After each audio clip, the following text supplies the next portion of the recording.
So hello guys, this is Anurag Mishra. तो आज हम बिल्ड अप योर अंडरस्टैंडिंग का क्वेश्चन नंबर 1 देखेंगे, magnetic effect of current chapter का। तो पहले क्वेश्चन को पढ़ लेते हैं और समझते क्या कहना चाह रहा है। A lamina made up of an insulating material carrying some amount of charge is placed in a X Y plane of a coordinate system as shown in the figure. तो ये मेरे पास इस टाइप से लैमिना है और मैंने इसको x Y plane में रख दिया है, जो कि कुछ amount of charge let's say Q carry कर रहा है। अब आगे पढ़ते हैं।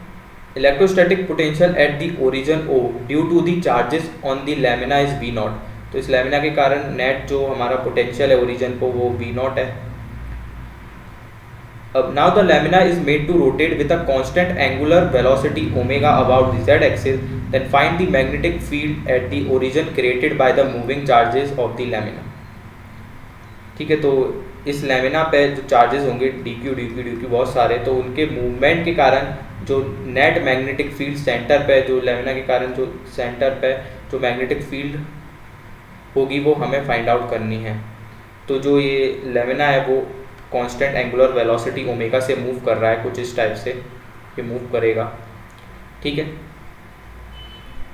तो अब मैं यहाँ पर क्या करता हूँ, पोजीशन वेक्टर आर पे मैं एक चार्ज कंसिडर करता हूँ डी क्यू, और इस चार्ज के मोशन को देखूंगा कैसा परफॉर्म कर रहा है।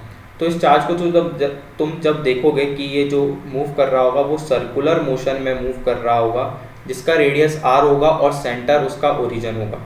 सर्कुलर मोशन ये परफॉर्म करेगा with constant velocity omega, angular velocity. ठीक है, और इस मूविंग चार्ज को मैं as a current carrying loop consider कर सकता हूँ, क्योंकि जो करंट कैरी करेगा लेट से डी आई करेगा। और इस डी क्यू चार्ज के कारण जो सेंटर पे मैग्नेटिक फील्ड होगी वो मैं डी वी फाइंड आउट अभी करेंगे। ठीक है, तो उससे पहले मैं क्या करता हूँ, वी नॉट का यूज़ करके एक इक्वेशन क्रिएट करता हूँ जो कि मेरे पास डी वी फाइंड आउट करने के काम में आएगी।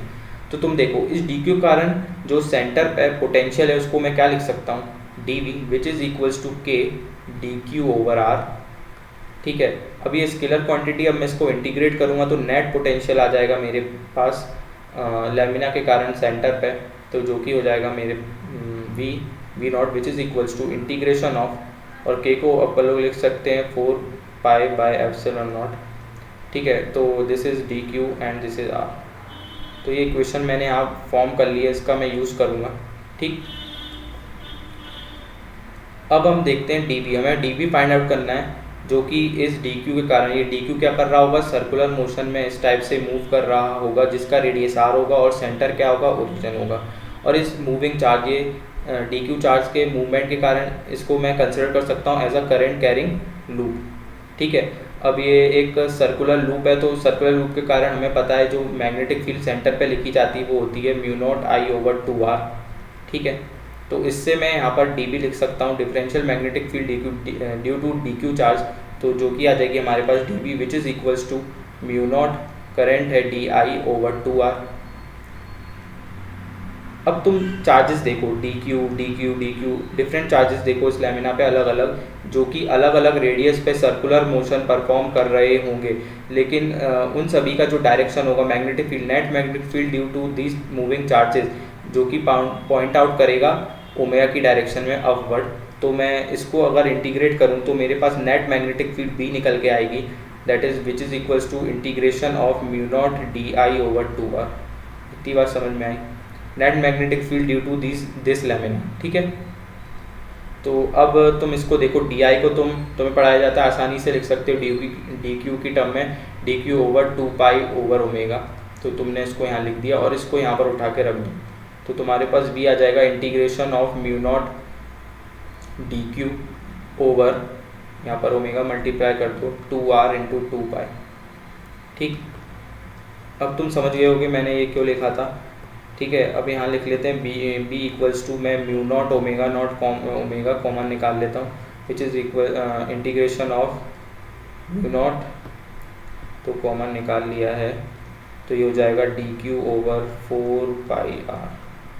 ठीक है, अब यहाँ से तुम एप्सिलॉन नॉट को उधर भेज दो, तो ये हो जाएगा v naught epsilon naught integration of which is equals to integration of d q over 4 pi are.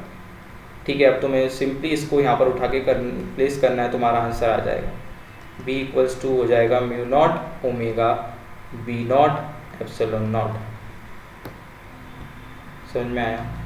तो इससे तुम इस टाइप से इस क्वेश्चन को सॉल्व कर सकते हो और आई होप तुम्हें इसका सोल्यूशन समझ में आ गया होगा। Thank you.